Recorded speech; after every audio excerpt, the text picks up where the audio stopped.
Assalamualaikum warahmatullahi wabarakatuh. Method of education is versus ways. A teacher from a Western country recently visited an elementary school in an Asia country.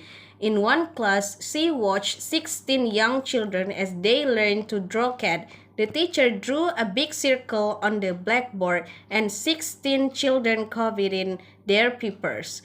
The teacher drew a smaller circle on the top of the purse and then put 2 triangles on the top of it. The children drew in the same way. The lesson continued until there were 61 identical cats in the classroom. Each student's cat looked exactly like the one on the board. The visiting teacher watched the lesson and was surprised. The teaching methods were very much different from the way of the teaching in her own country. A children's art lesson in her own country produced a room full of unique pictures, each one completely different from the other. Why? What causes this difference in educational method?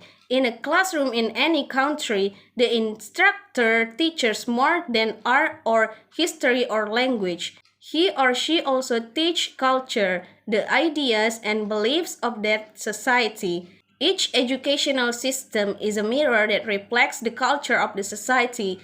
In a society such as the United States or Canada, which has many national religion and culture differences, people highly value individualism, differences between people. Teachers place a lot of importance on the qualities that make each student special.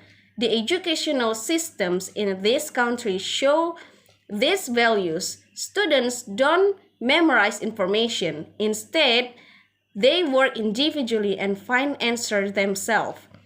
There is often discussion in the classroom. At an early age, students learn to form their own ideas and opinions. In most Asian societies, by contrast, the people have the same language, history, and culture. Perhaps for this reason, the educational system in much of the Orient reflects society's belief in group goals and purposes rather than individualism.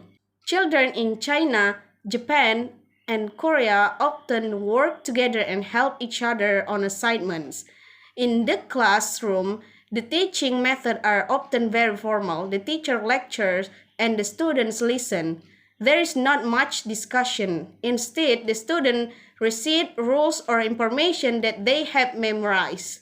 There are advantages and disadvantages to both of these systems of education. For example, one advantage to the system in Japan that students there learn much more math and science than American students learn by the end of high school.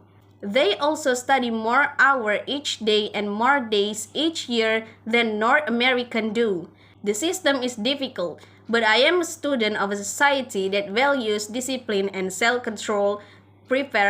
There is, however, a disadvantage.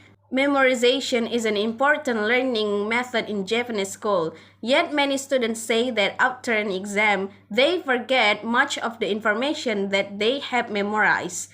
The advantage on the educational system in North America, on the other hand, is that students learn to think for themselves.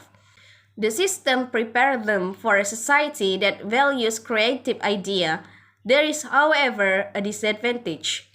When students graduate from high school, they haven't memorized as many basic rules and facts as the students in other countries have. Okay, I think that's all. Thank you. Wassalamualaikum warahmatullahi wabarakatuh.